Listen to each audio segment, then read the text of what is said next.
the sky is always there.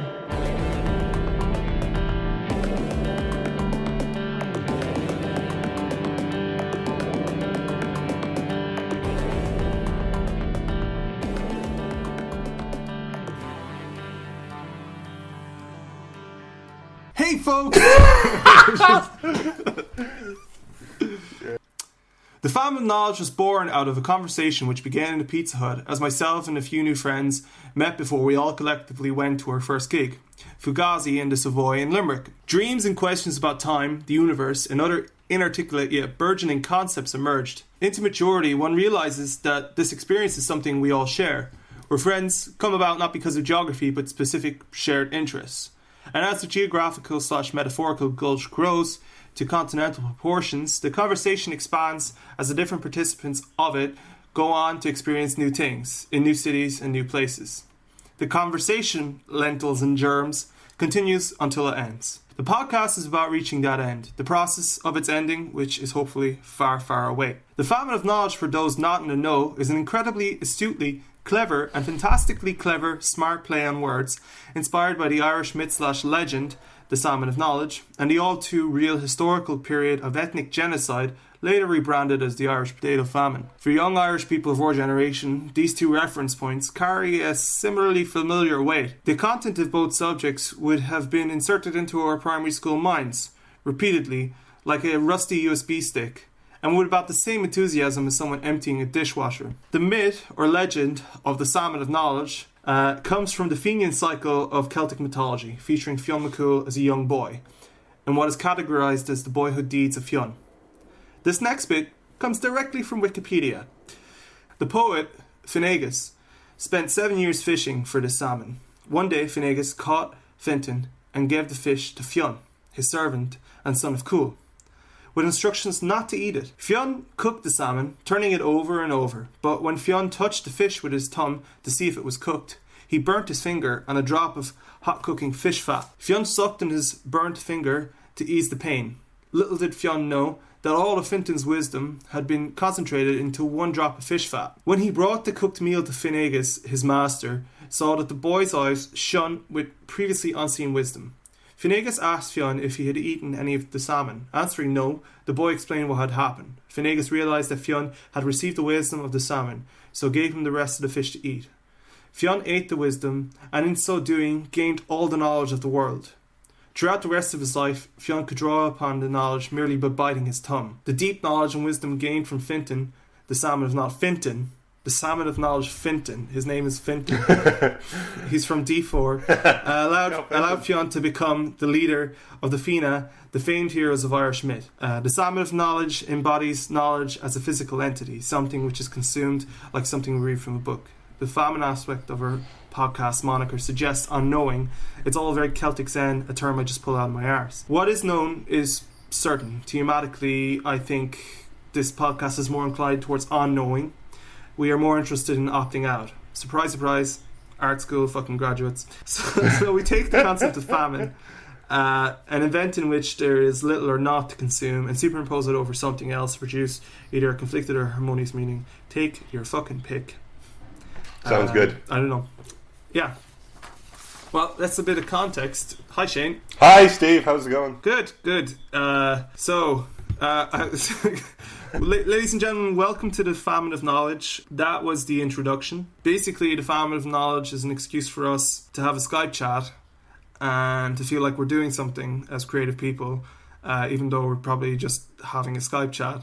But anyway, we'll put that up for you. I think the thing to do, assuming that you're not just one of our friends who feels guilty and feels that they have to listen to it and has gotten to this point where they've listened to me talk about the fucking Famine of Knowledge, because if you are our friend, likelihood is you, like 50% of the chances that you are Irish, the other 25% is that you're based in New York, and the other 25% of the chances that you're based in Helsinki. But, anyway, that was the Famine of Knowledge mythology, and it's from where we get our name. But what we're going to do now is we're going to say who we are. So Shane, after I've talked for so long, maybe you should talk about who you are and what you do. I'll try my very best, Steve. Thank you for that introduction. Christ, my voice is already doing that thing of, am I talking to Steve or am I performing? You know, like. It's like the Thunderbird, puppet thing. Oh, I am dying. Well, I suppose I am Shane. Yeah, me and Steve grew up together, sort of in the most grow-uppy part of your life, in Limerick, and we both went to the same art college. And I guess shortly after graduating, we both parted ways. I moved here. To New York. Which is New York? Yes. Which is New York, yes. Yeah. It's a New York one. And I'm an artist and a musician and a curator here, I suppose. I mean, like, it's fucking cliche, but in New York you probably have a lot of different monikers for yourself. But basically I'm an artist who is just really interested in music and art shit. And I've done a bunch of stuff, but I don't like really talking about that. I haven't figured out a way how to talk about that stuff yet without sounding cocky or whatever. It's probably best you save some of it so we have material in the future to talk about. Yes. Is that good enough, that intro, or should I elaborate more?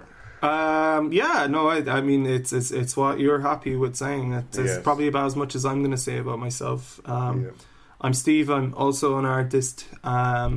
I'm not really a musician, although I am preoccupied with music, but I don't perform or I don't really write. I try and make stuff that looks at music.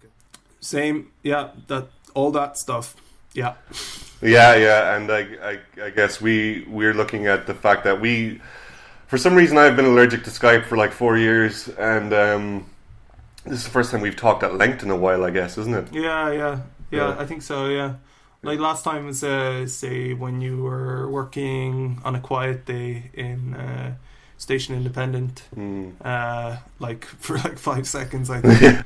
Yeah. Hey Steve, you still exist. Yeah. Hi. So do I. Good. Okay, talk to you in 10 years. All right, bye. Yeah. Exactly. Yeah. And we've missed each other. Every time we've been to Ireland, the other person has been somewhere else or whatever. You know, we've been home, but. But we came close the last time. Yes, yeah. Next time it might be that little bit closer. And it reminds me, actually, something I wanted to mention to you before we did this, but I guess I can talk about it now. This phenomenon of people staying in touch over podcasts or vodcasts has like a long-ish history. I don't know. Are you familiar? Does with it? Are you familiar with the Vlog Brothers guys? No. I thought we were inventing the wheel here. I know. Fuck it. Shit. Well, at least, I mean, they don't do a podcast. They do like a video cast or a vodcast. Is that the vlogcast? I don't know. Okay. Yeah. Anyway, it's these two lads from like Middle America who moved to different states. And when YouTube wasn't really like that big of a deal, they started sending daily videos to each other to catch up with each other, just like 3-minute videos, and people started watching them, and now it's become a fucking empire. Like they just do one video a week where they talk to each other. It's fantastic. It's the guys who run one brother runs SciShow Space and all that, and Crash Course, all those channels, those kind of nerdy channels on YouTube.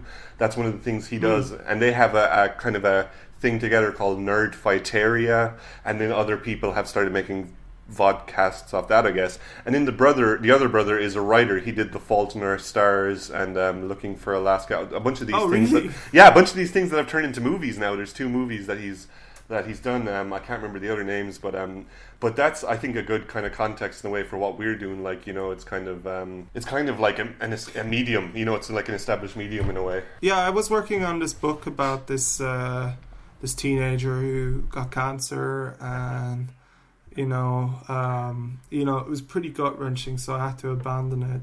And probably that's where our paths split in terms of what we're doing. What they're doing, but I suppose they would have come up with that like before YouTube became this dominant thing, which is actually like around 2005, which is so bizarre. We don't really realize that it hasn't been around forever. Yeah, just 10 years ago. Yeah, it's crazy. So like they obviously were involved from like the early days and gained subscribers over time.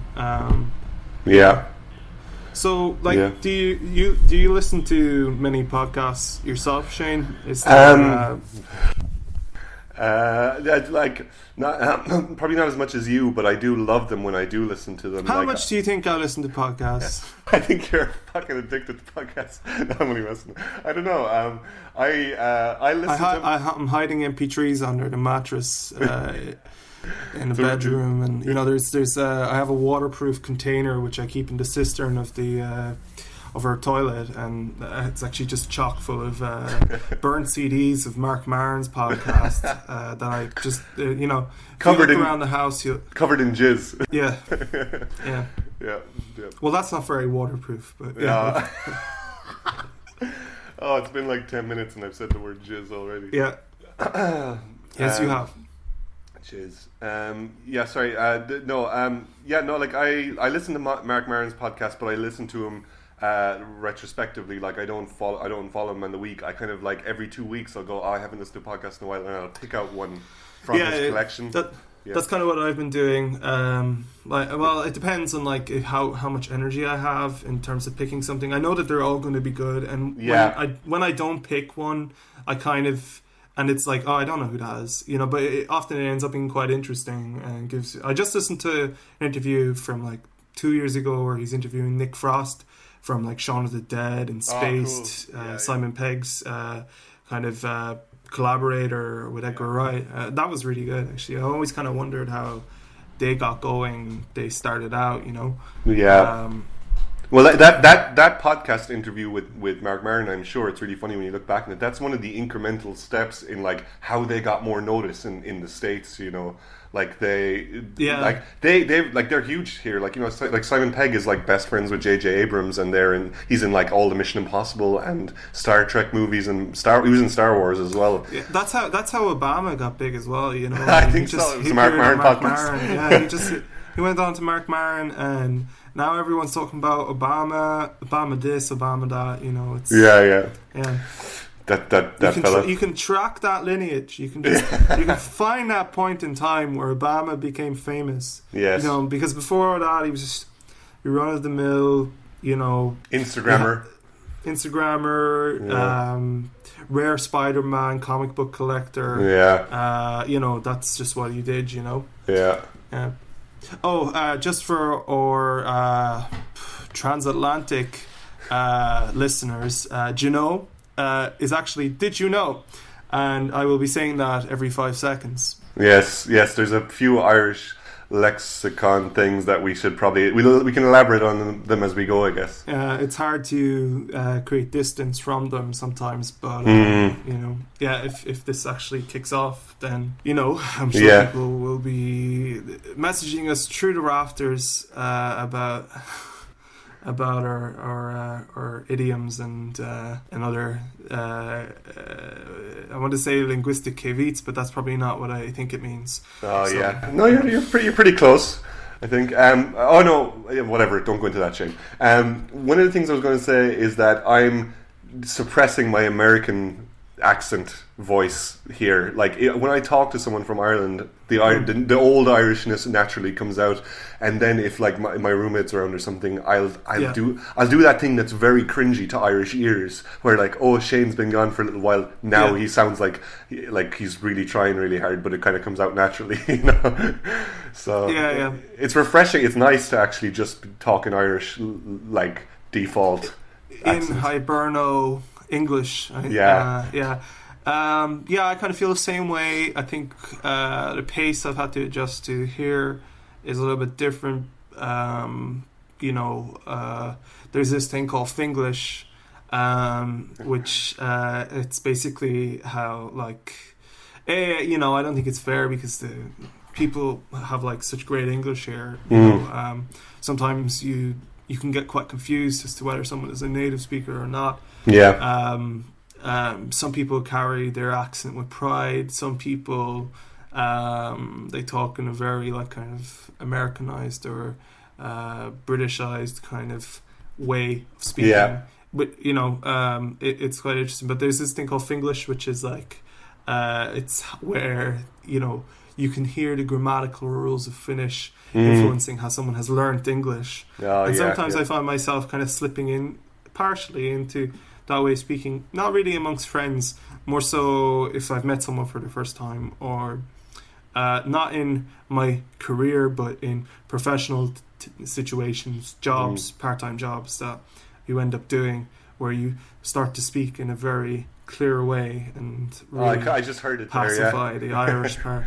Yeah. It's really funny. I I was just gonna say the few Finnish people I know over here, like the one thing I'll say about the way they speak English is like it's like so proper. It's just like really clear. I like that. It's interesting. Yeah, I mean, I wouldn't say too much about it without knowing much. It would just be wild speculation. But a lot of people I've met, like a lot of people have different stories about how they've learned their English. Some people have told me it's from computer games. One guy told me he taught himself how to read English from synthesizer manuals. Jesus. Because they're you're just not going to get a Finnish synthesizer manual. You might get it in Japanese, German, and English, but you're not going to get it in Finnish.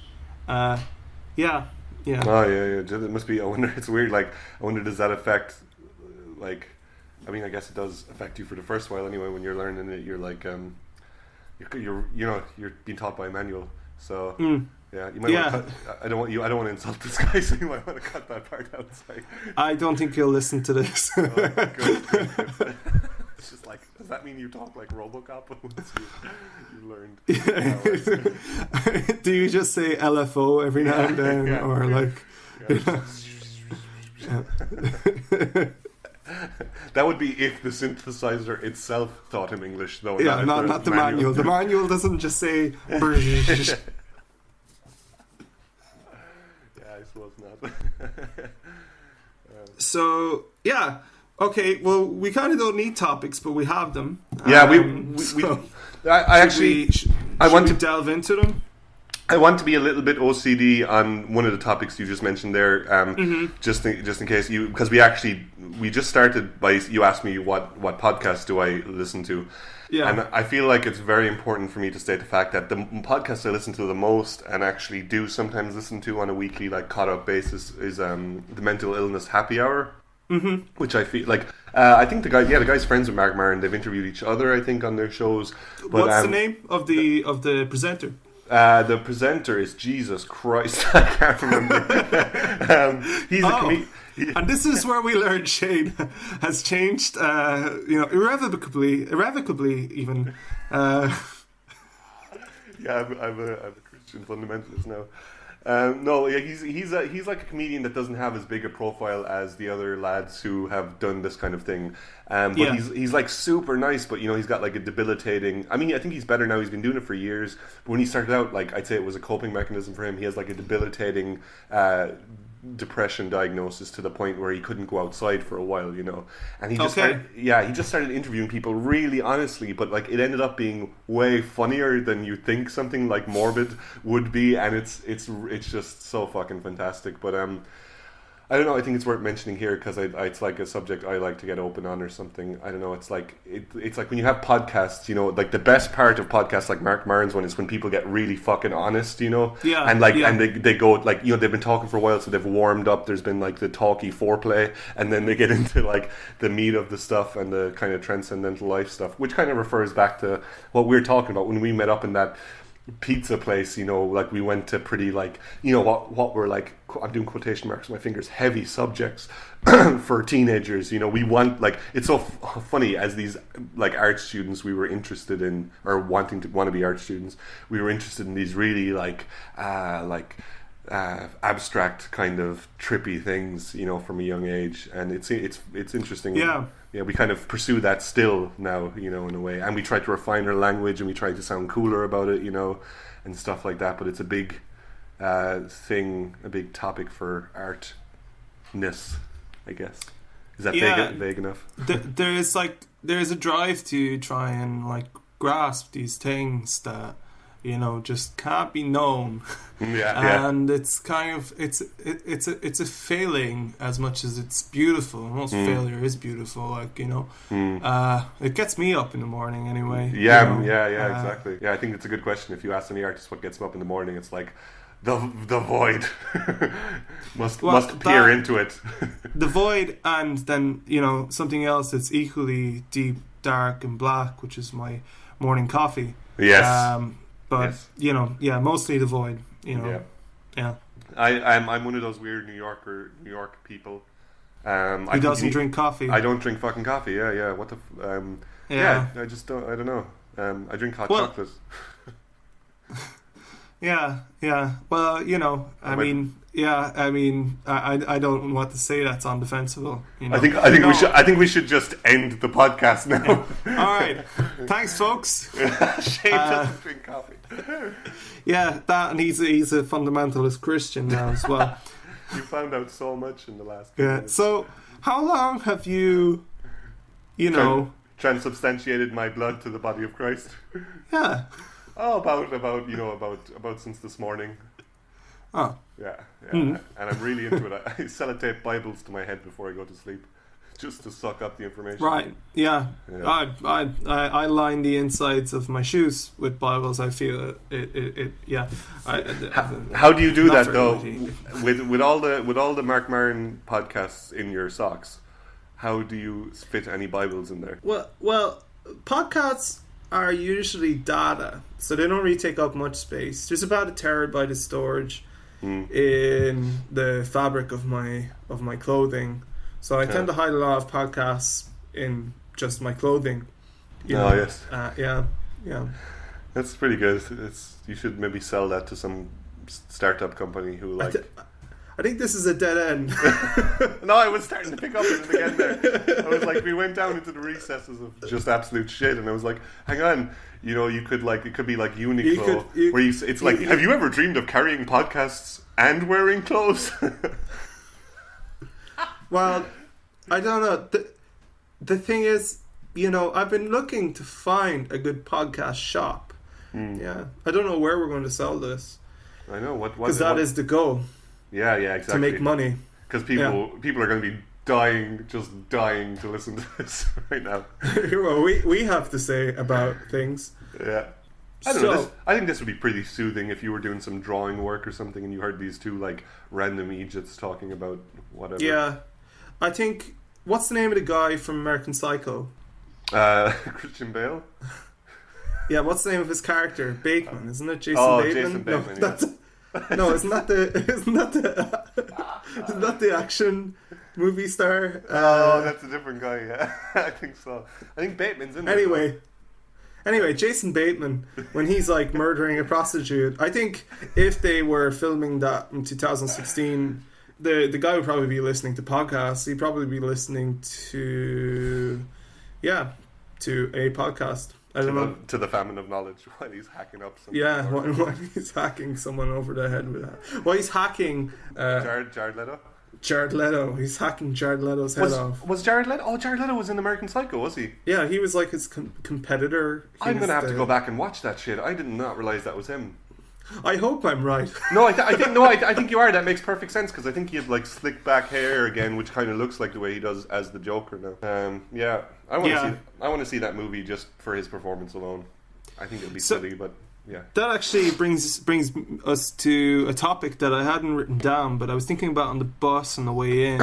Yeah. But first, I'm going to talk about something that happened to me on the bus. Oh yeah, go for it. So, in Finland, it's kind of. They love their stereotypes about being isolationist and kind of being closed off and stuff. It's complete crap. Really open people. It's like Irish people love to outwardly project this idea of being amicable and nice when really secretly Irish people are all evil, malevolent pricks. Yeah. Such as myself and yourself. Except for our man. I just feel like I should alienate all of my friends at this point. It's the self-destruct button that we can't help but push. So I was sitting on the bus, and there was the bus was packed to the rafter.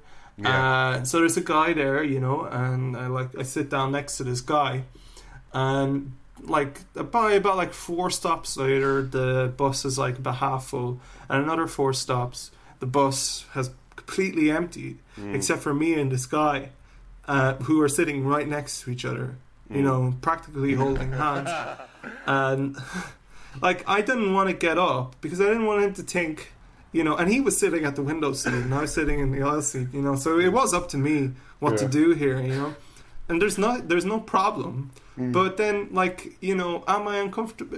I wasn't uncomfortable. I was just like, is he uncomfortable? And I'm sitting right next to him when the whole bus is empty, except for the driver, obviously. Or should I stay sitting next to? So I just stayed sitting next to him until our stop, which was, we had the same stop.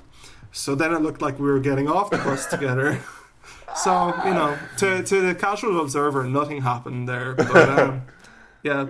Yeah, that's interesting. I was just going to say it'd be funny if instead of all that stuff you went in the opposite direction, you just inched closer to him and put your hand on his thigh. just said hi. If I wasn't taken. Yeah. But yeah, no, I had a point though. I was getting to something before I thought about that. Well, this was the lead up to a subject that you hadn't written down that you were going to talk about, but you wanted to establish the story first. Yeah. So since we've been friends, it's a process that started a long time ago. Not our friendship, this thing I'm talking about, which is superhero movies. I think I remember going to see the first X-Men movie with you and James Nestor. Oh yeah, and and that's kind of where it started. That and Blade, that came out around the same time. Okay, so this new Deadpool movie is coming out. And I just wanted, how do you feel about this whole Marvel split? I suppose, is that something that keeps you up at night? Because I know it keeps me up at night. You'd be surprised. That actually, I make sure I see nearly every Marvel blockbuster film. I'm very excited. I'm going to preface this by saying I'm a cool art house cinema person, but I love shitty blockbusters too. So that all the listeners out there know I'm cool. Ladies and gentlemen, he's very cool. He likes movies exclusively in black and white. Shot from crane shots, just of cranes, crane shots of cranes. But in Yemen, it's the one crane paddock they have in Yemen. It's where they grow every crane that you will ever see. And it's also grown. Funnily enough, it's also where they shoot all the Crane movies. You have a Crane series there, Crane 1 to 6. Yeah. Oh, that hurts my face. Sorry, back to the question at hand. Yeah, so I think there's some very interesting things going on there. First of all, I'm not huge. I would like to have more time to be into comics, but from what I hear is Deadpool is a bit more meta and fourth wall-y. He talks to the reader and stuff, and I've just loved the marketing for Deadpool in the lead up, all this weird Valentine rebranding of the posters and stuff like that because it comes out on Valentine's Day, and they've done a bunch of viral videos and shit like this. But the interesting thing I think about it is, at first I've got this reaction of, oh, this is fantastic, Deadpool, it's a different way that they're showing their Marvel movies. They're already kind of evolving within the company. But then in the back of my head, I'm like, okay, they're like the movie superpower at the moment, who are making a shit ton of money with every movie they release. And I'm like, obviously they see that the crowd are like, oh, this is getting a little bit stale already, and they're ahead of the game. They look at the blogs and all the nerds who are like, which eventually trickles down to less money for people buying tickets. And I think this is the people who own the X-Men as well, which is Fox, right? Fox, I think, Disney bought Marvel, is it, or some shit like that? Or? Disney bought Marvel, but Marvel had Marvel Studios before Disney bought Marvel. Yeah. Yeah. So, but the thing is, but on both sides, either way, regardless, it's funny.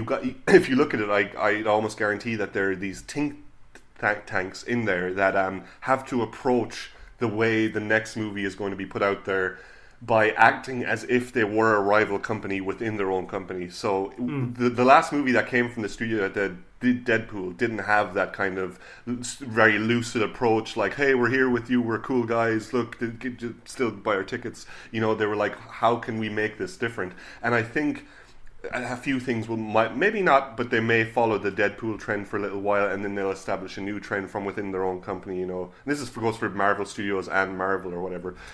Yeah, and I think Fox are realizing that their revenue for their X-Men movies isn't really matching what like Marvel Studios is putting out there, and in a way, Marvel Studios are taking more risks, as much as a risk as any blockbuster. I mean, it's all calculated at the end of the day. They know the figures before they ever make the movie. Yes. You know, but then again, sometimes they don't, because sometimes they're like amazing flops. It's you know, the main thing for me though is what I never liked about Fox's X-Men movies is that there is like zero continuity, but they make the pretense that there is. So when this character enters in, it's like, oh, it's Apocalypse. It's Jugface. It's Jug fucker. All he does is fuck Jugs. Yeah, useless as fuck. It's Mudkip be Dingle Low. It's it's some property that they own. Yeah, and like they make it's Kelsey Grammer. It's Kelsey Grammer's Beast. You know. Yes. It like they make this entrance and everything, and then you know and then they try and retcon it with this time travel movie. You know, that's another trend. I mean, it's another genius marketing trend. It's like one of these half artistic things that was fucking commandeered. You can reboot ad infinitum with this fucking new time travel bullshit. You know, you can rewrite everything. Well, this is the thing. The comics set that standard long ago, because the comics had like these infinite crises. DC had all these infinite crises, and Marvel had like Secret Wars, where like the content. Well, Marvel never rewrote their continuity as such. Which is why like all these X-Men movies don't sit well with me. Yeah. DC would like retcon every 5 years and like, oh, Batman is a 5-year-old, or like now, or you know, or you know, the Joker is his wife, or something like that. Isn't there a weird one where Bruce Wayne gets killed and his mother becomes the Joker because she goes insane and and his dad becomes Batman. Yeah, that was the Flashpoint storyline. I know these things. They do that, like, you know, and that's okay because that's DC. That's what they do. Marvel have never done that. Marvel have had like a roving continuity, where points in time would change. So I know you're a big Punisher fan, and like Punisher basically, like initially Punisher was a Vietnam War veteran. Then he became originally he was like a Korean War veteran or World War II war veteran, then Korean War, then Vietnam War, and now I think he's like Gulf War veteran. What's the overall canon? Like, how is there a dominant the canon is that all the events that have happened, but the points in history and time, because these characters have been alive for like 50, 60 years. But all the events that have happened in their books are technically what have happened to them. So you know, they have this rolling continuity where like the dates, historical events change, but thematically what impact they have on the character is the same. So war is always war. War never changes, but there you go, here's your Punisher. A, B, C, D, you know. And then they try to retcon it with this Ultimate series. Anyway, I don't want to keep talking about comics. I want to talk about I always had this idea about soap operas when I was younger, about Emmerdale, Coronation Street, that they all exist in one continuity because they're so banal. Anyway, they might as well. But I just think, wouldn't it be really interesting if you had like a character for Coronation Street walk onto the set of Emmerdale Farm, or even that Glen Rowan for City are in the same continuity? Because what happens in those shows is so banal that it doesn't affect anything anyway. So they might as well be in the same continuity. Like Miley could end up on the farm of a different soap opera and have an affair that Biddy never finds out about, you know. But it's dark on the other series, but you see him being happy or whatever on the other one. That'd be very good. Or if it's filmed past the watershed, then like, you know, you have like Baywatch Nights, you know, or something like where it's edgy and it's, Baywatch Nights. Or like EastEnders, like West End or something like that, and it's like there's like heroin addicts and stuff like that. It'd be pretty good. I'd watch that show. Is the West End known for its heroin addicts? I have no fucking idea. But I was looking for just a counterpoint to the name. I literally just threw West End out there. EastEnders, Dead End. Yeah, that's better. Yeah, that's really good. EastEnders. EastEnders. I spent some time there in the East End. What kind of, in the 2 months before December, there are names that November and October. Oh yes. Where he stood to me was that, like, EastEnders, it's kind of portraying this rough. The idea was that it's, rough and, like, these are like salted earth people and everything like that. But those communities that they're kind of portraying, like, which isn't it Cockney, or I think it's Cockney, like. They've long gone. Yeah, like, it's all gentrified, isn't it? It's just hipsters now. It's all coffee shops and like, it's all artists going over there doing 2-month residencies. Like, it's just a spate of them. They have to like turn these residency artist people away. But UK at the moment, they're introducing some new laws regarding non-EU migrants. In the UK, in April, I think, basically they want to say if you earn under £35,000, which is roughly €50,000, which would be roughly $60,000 a year, that you can't be in the country if you're working in a profession where you earn under that amount of money, that you have to leave, basically. Because you're doing too well?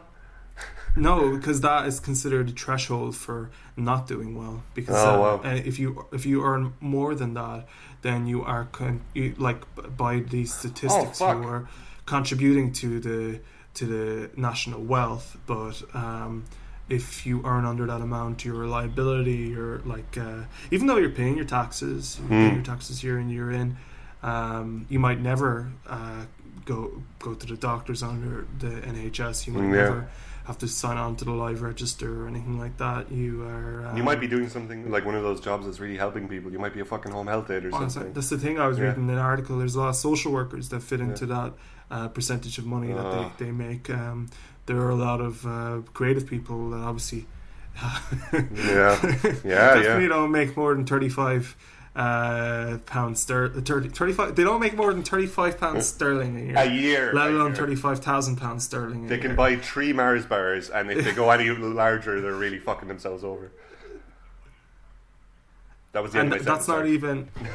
That's not even good Mars bars. Those are Mars bars from a Pound Savers shop. Yeah, where you buy 3 for £1. I wish not to change the subject. It's just a very quick segue, but I wish I'd shown you over here. Mars bars over here are called Milky Ways. Are they? Yeah.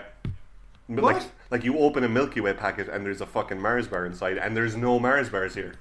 So where do you get Milky Ways? You don't. They're just they're a different thing. They're I can't remember. They're called like a Freedom Bar or Volunteer Bar or some shit like that.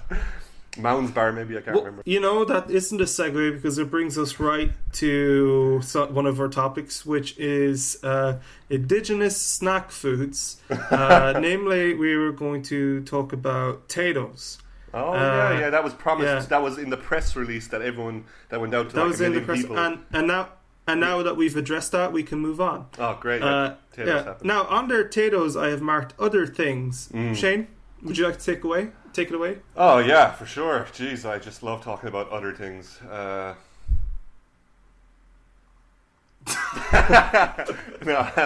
don't know. It's good. I like this. We're finding our rhythm as this goes on. And it's funny. I'm just like watching it now. It's we go into a few subjects, and I think me and you have an inbuilt. Like we spent a lot of time on stage together growing up in our band, and we know, like, we're used to like looking at an audience, gauging their receptiveness, I guess. And I don't know if it's a thing that some of us have to varying degrees, and it comes in and out. But we're talking, and a mode of like a little blotch of silence is amplified because we're thinking about an audience or something like that. And it's interesting doing this podcast now. We'll do a little bit of a subject like we just did there with the comic stuff, and we're like, is that too much of a comics talk, or isn't it? And it's just nice to watch the rhythm and flow of the conversation, I guess. So the other thing I'm talking about is the mechanics of podcasts, I guess. And this being our first episode. Let's break it down. Yeah. So how podcasts are usually formatted? They have a beginning, a middle, and an end. Yeah. We're in middle territory right now, I guess. We're in the middling, as they say. Yeah. But it's interesting. I mean, just the whole fucking podcasting in general. It's like, I don't know. For me, it's like, it's really nice. I don't really know the full. I mean, I hate to keep coming. Like, talking about Mark Maron on a podcast is like talking about Nirvana on a fucking radio, TV, the music show. You know, like. But have you heard of them?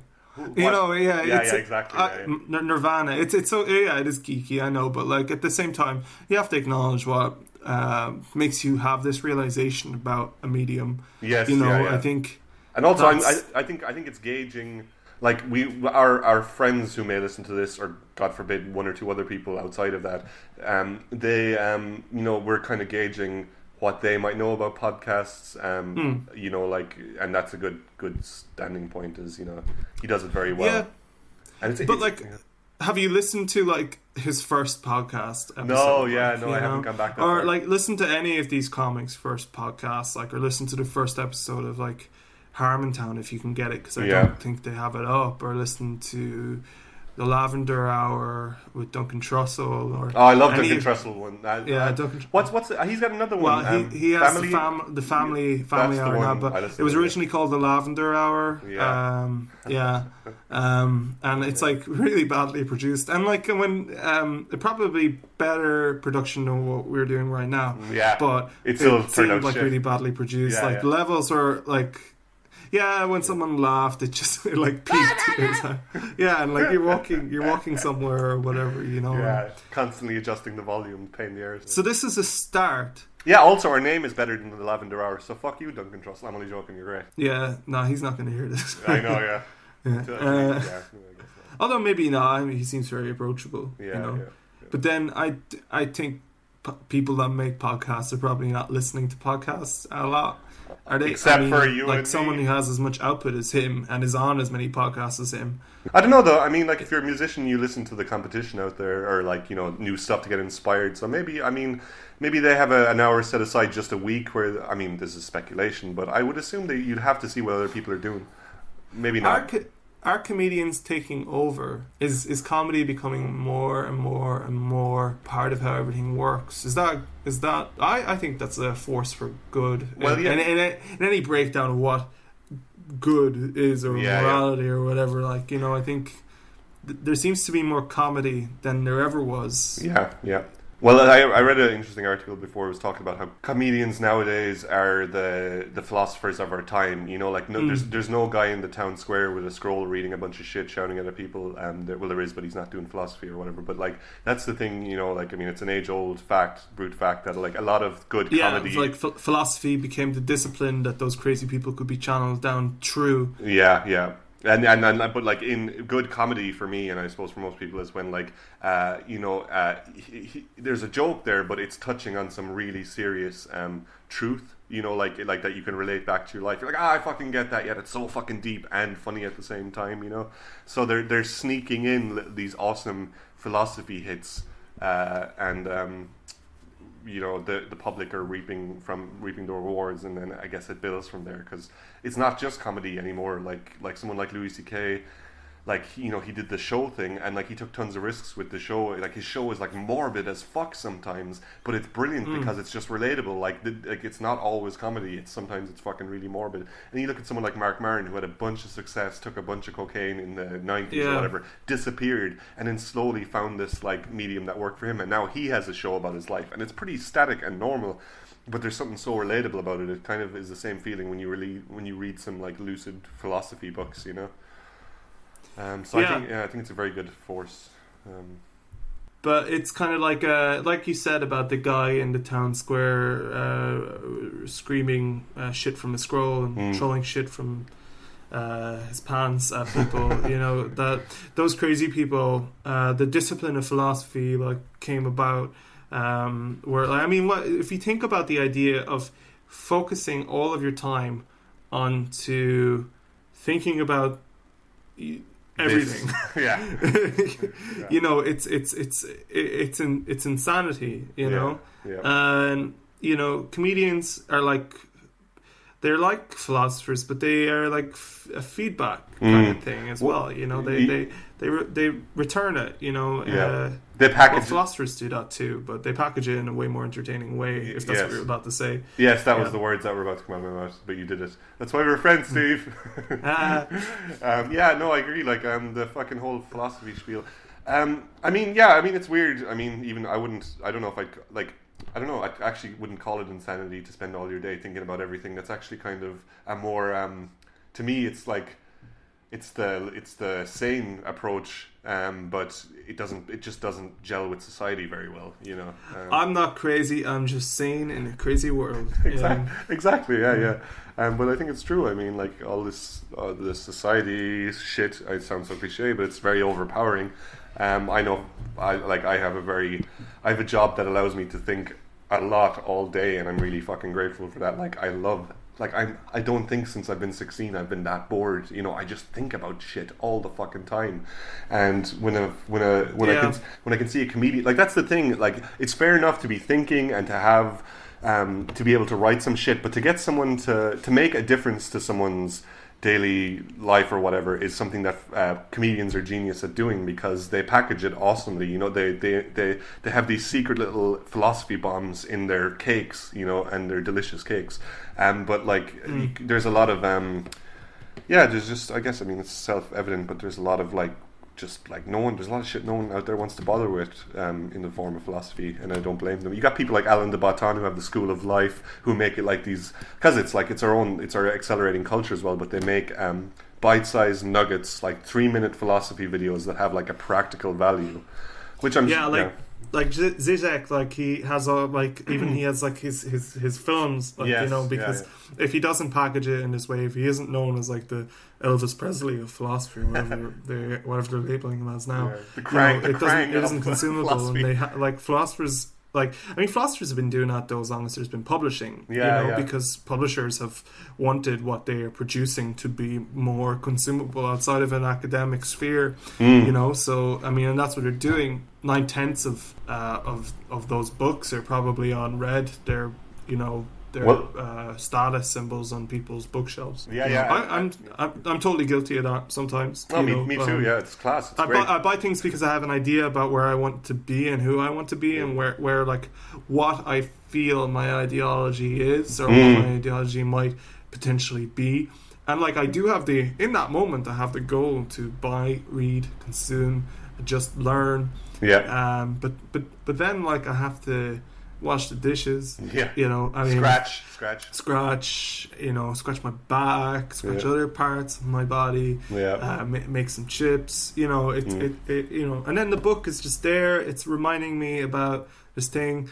The best remedy for that is deadlines. You know, that's the only way I'll ever consolidate any of that stuff is to have some actual goal on the horizon line. That means if I like take this notion that I have and, you know, give it the credence that I think that this material will give it, this book or whatever it is, artist book, philosophy book, sociology book, book about linguistics or whatever, then I can actually, you know, I can either legitimize my ideas or I can realize that it's a pile of shit. And like, but at least you know then, because you've done it. Yeah.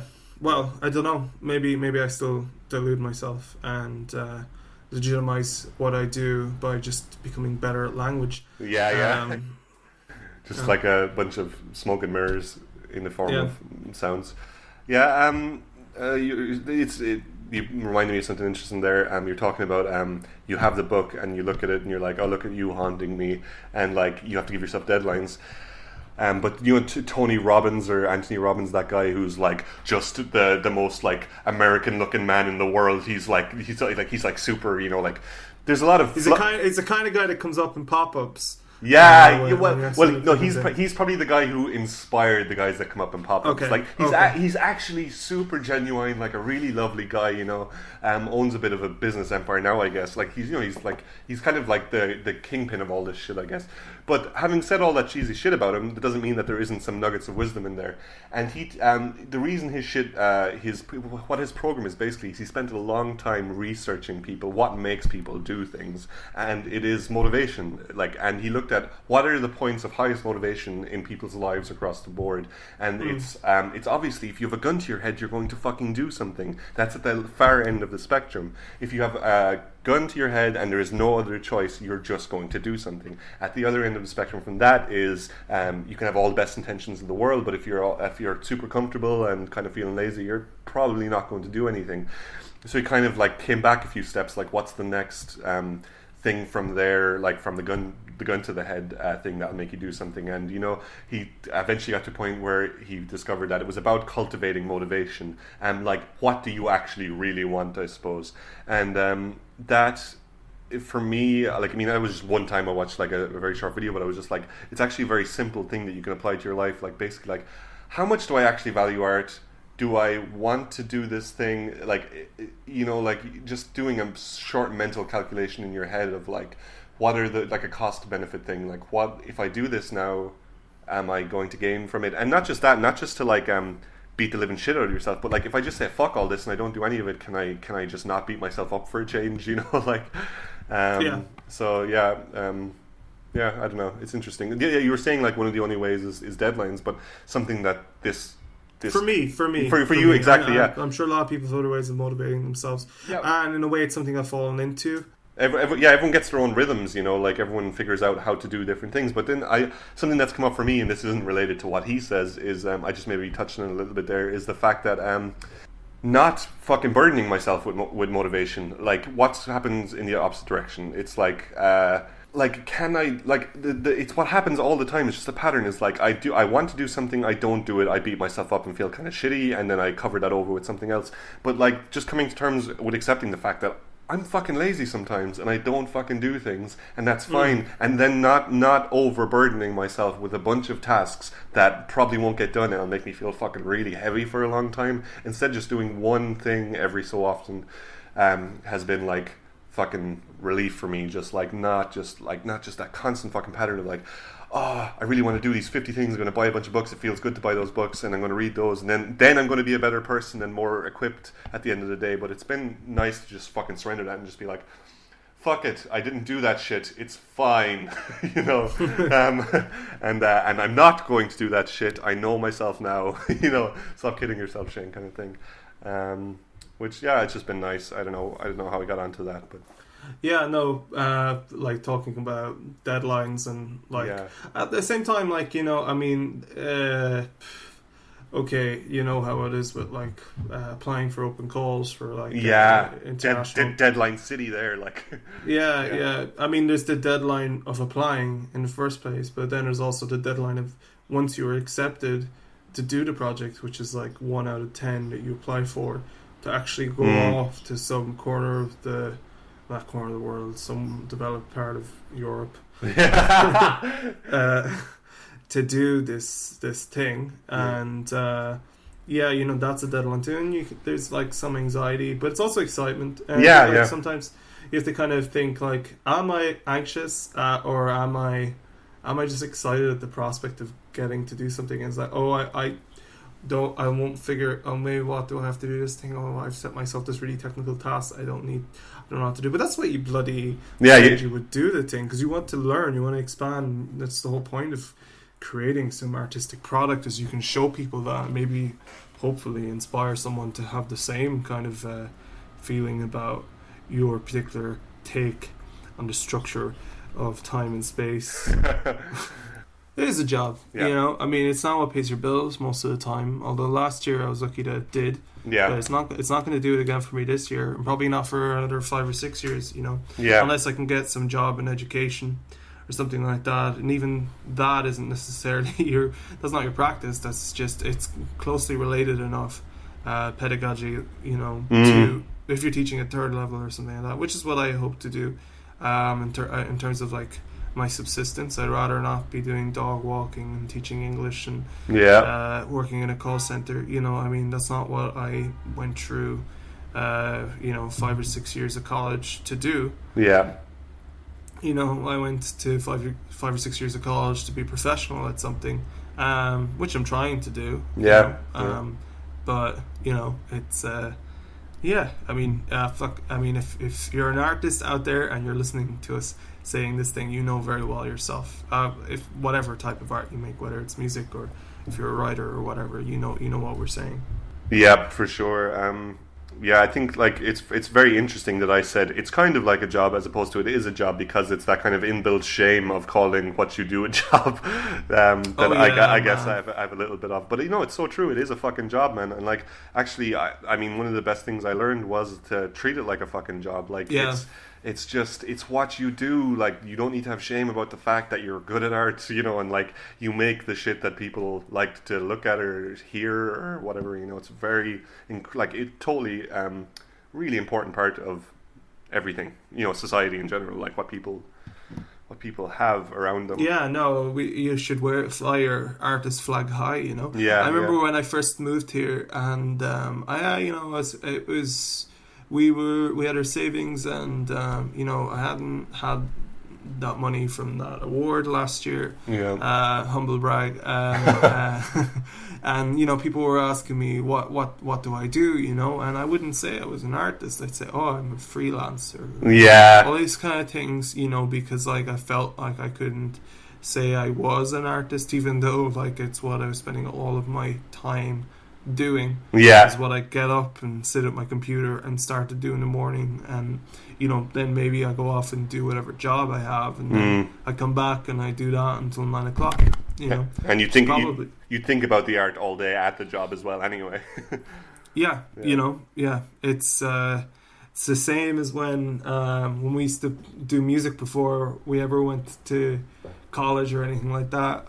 You know, when I was working in a petrol station or whatever, I was thinking about music, or I was thinking about lyrics or something like that. And it might have been crude or whatever, but like it's the same process. I kind of feel, you know. Yeah. So like you split your brain up into the task that you have to do and who you really want to be. You know, it's a bit schizo, but you know, it's the only way I think I could take on what I have to do, you know. Yeah, definitely. I have a job interview in the morning, actually. Oh, nice. Congratulations for what is it? I have 2 job interviews this week. I have one interview with this company called Share Tribe, and that's kind of customer service kind of thing. Yeah. Mostly phone, I think, and that kind of thing. And then this other job in the tomorrow morning is this job with this English language teaching thing for kids, which sounds like they both sound pretty good. I had a job that I took recently. Yeah. But it didn't work out. But I had like proper employment there for like 4 days. Yeah. 4 days, pretty nuts. That's a lot of commitment. Yeah, you know, it's like, man. Yo, rat race. Another thing to say on top of that, though, is like even when you have the most, sometimes you can make it work to your benefit. When you have the most rat racy, fucking horrible job in the world, you can. I mean, sometimes whether you like it or not, it informs your art because you're just seeing another part of life. Like when if you're at a call center listening to people all day talk about that shit, you know, it gives you another perspective. Jack Kerouac, like when he wrote On the Road, I hope I have my names right. He worked for the Oregon Forest, like National Forest Agency or whatever, whatever you guys have over there. Board Namona. Yeah, Board Namona, Board Falcha. He like basically his job for like 6 months of the year during the summer was to sit in one of these towers. You know these towers you see in national parks all the time. And basically look out for forest fires, and that's what they did. What a class fucking job! Yeah. I would do that fucking job. That sounds fantastic. Is the dream job. You can do that. You can do that job now because you'd have an iPhone, you know. Unless you're far enough away from a signal, I guess. Yeah, I think they probably had like, you know, actual phones. Yeah, For them, you know. Yeah. No, I no, I mean, I don't mean that. I mean that, like, people today would be so distracted by their iPhones and being on the internet that it'd be very hard to look out for like that forest would be on fire while you're still swiping left on Tinder or right or whatever. Well, he still rode on the road, so I mean, okay, pretty during that time. So, like, I mean, but you know, I mean, I remember when I used to work in petrol stations. Gas stations, as they might be known in your part of the world, and you know, like a lot of that job was just staring out a window for 8 hours. It was perfect. Yeah, it was perfect. You learn to press a few buttons and make sure people aren't stealing petrol, and and then your mind is your own. It like your mind is always your own. You're always free. Yeah. Oh, yeah. You're fucked. You're free. You're so free. You always have it. Yeah. Yeah. Except for like when you're being tortured, or I think even still you have it. That core thing at the back that is seeing all this is never really touched. I mean, the actual device, if you want to call it that, before all the torture. I mean, before any of the horrible mindsets, that thing is never really touched. Do you feel so? Yeah. Yeah. I don't know. I guess it's from reading a lot into Eastern stuff, but I wouldn't think that anyone's psyche could be irreparably broken. I don't think that's true. I think that's a very like the Descartesian kind of look at what our brain or our minds are like. I think they think that something could be broke. Well, it's not something that was ever working. Yes. Yeah. You know. Yeah. Yeah, for sure. Yeah, like, I mean, people can go like irrevocably, insane. Obviously, people can have permanent psychosis and stuff like that. But the kind of pure consciousness at the back of that is never fucking even can't be touched. I mean, that thing includes the insanity.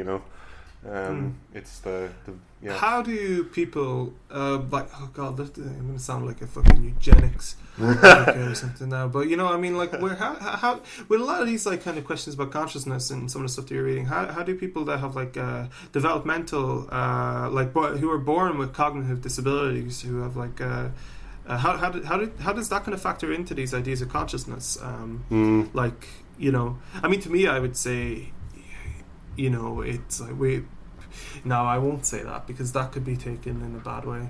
But fuck it, punk rock. Say it. No, I'm just kidding. Sorry. Yeah, okay. So, all right, we're animals. And any human is an animal. Albert Einstein was an animal. Yeah. Mahatma Gandhi was an animal. George Bush Jr., Sr. They were all animals. Yeah. So, so are the members of our society who for whatever reason there is, are born with developmental and cognitive problems where they have issues with perception or whatever. They actually have physical damage to the grey matter that contains, or what we assume contains, this thing that we call consciousness. So I mean, like, you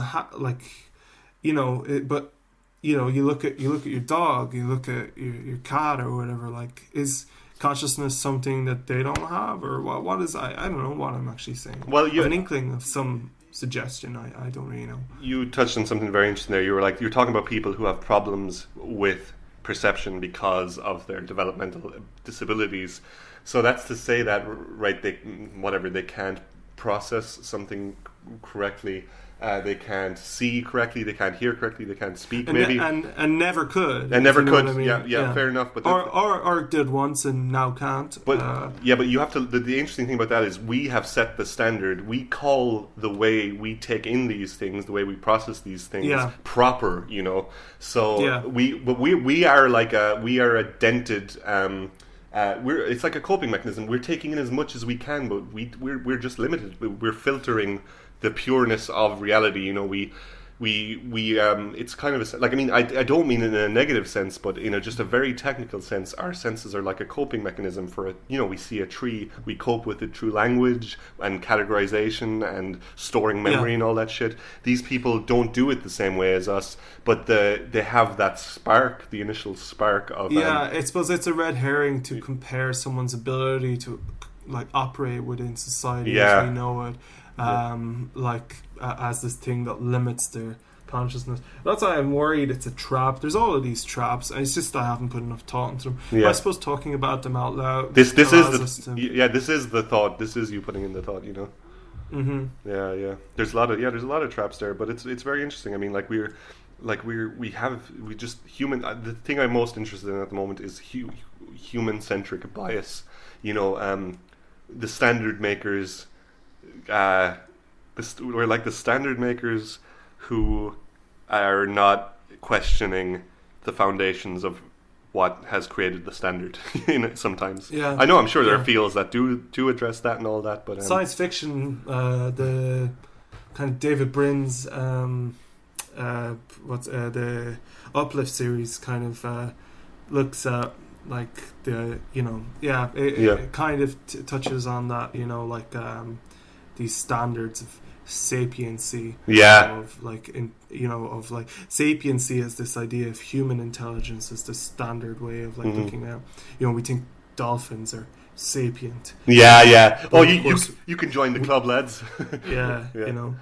It's kind of it's a trap. It's a trap in language, isn't it? Yeah, well that's why I love science fiction, because it's just like fucking experimentationville, just like really good thought experiments. But it's just like, I mean, one thing that has been blowing my mind recently to just really like dwell on is this idea that like, regardless of the why, like regardless of why anything is the way it is, that question why, what we found is that there was some form of, Big Bang, and then we had a dead matter universe. It was dead for I'm doing quotation marks, dead for all intents and purposes, For our non-studio audience, Shane is doing quotation marks. Yes. In the sky. On around dead. Like we had this just like, looking back now, we put all our classifications on it, the words, we casted the net of name on these things that happened to describe them so we can understand them.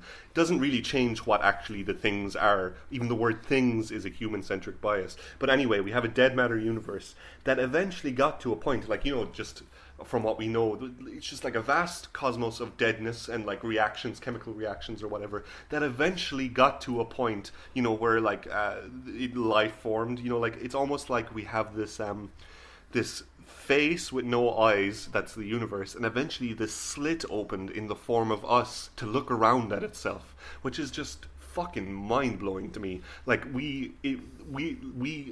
not separate from all that. We are the pinnacle of that right now. We are the universing, thinking about itself. We're cosmic dust. And we're just hurtling about. The universe wasn't something that happened, it's happening right now. Like the phone, the fucking glass, the plastic, the paying the bills, all the inane, unspecial shit. Your mother's belly button. Yes, exactly. Your mother's fucking dent on her face that you always wondered about, is the universe. This battery here, like, that's just it right now, and that's the cutting edge of the universe, not in a technological sense, just like that's what's happening right now.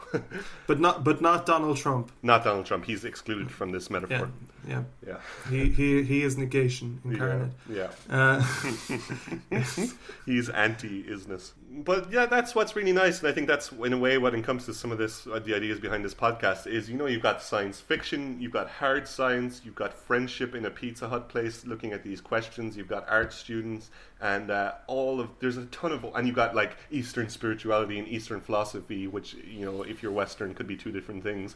You've got tons of fucking overlap there. What's happening at the particle accelerator in CERN has so much overlap with, what's happening right now in this podcast and what we think when we are half asleep or when we're tripping on DMT. Yeah, I mean, cosmically, it's all on the same level, it's that's the thing, like, you pick your nose and, it's as cosmically significant as the atom bomb, you know? I mean, detaching from the horror of the atom bomb and what that actually meant for the people that were victims of it.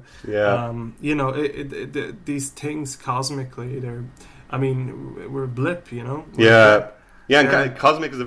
Cosmic is something happened there. Is someone trying to call, or I don't know. Sorry, I just heard a bing. Did you hear a bing? Yeah, it was the universe. All right. At the end of that. But it was a bang, actually. At the end of that sentence. Yeah, perfect. Fuck, that blip just fucking... And there it is again. It's telling me to stop pursuing this line of inquiry. Oh, that's what I was going to say. Sorry, yeah. The word you used, cosmic, is a very interesting choice of word. You know, like, we're here searching for a leveler, like something that can level all these events, or like can include all these events. And we say the word cosmic because it's so grand and stuff. But it's a very nice human trait, I think, that we can try and find something like that. You know, that kind of... the great leveler or something, just kind of, yeah, as far as the cosmic universe is concerned, you know, things happen, you know, just things happen. Yeah. Yeah. And, you know, it doesn't really care. Yeah, you know? yeah.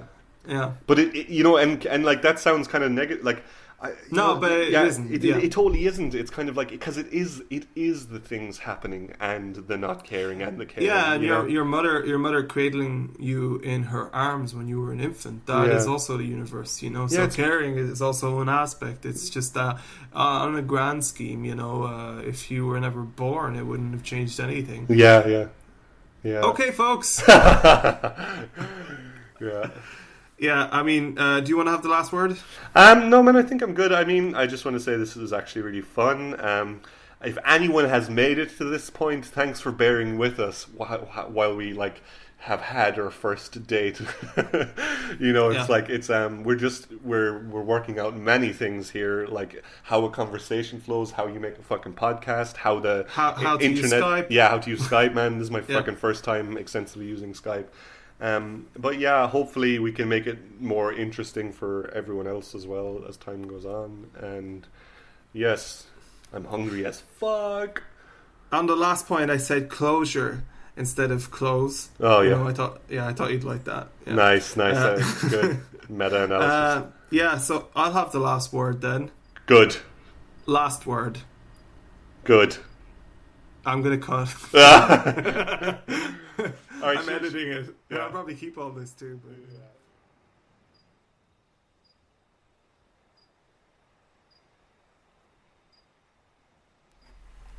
Alright guys, thanks for listening to our first ever issue episode of the Famine of Knowledge.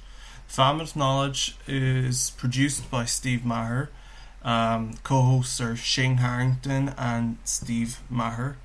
The intro music was by OST, aka Shane Harrington.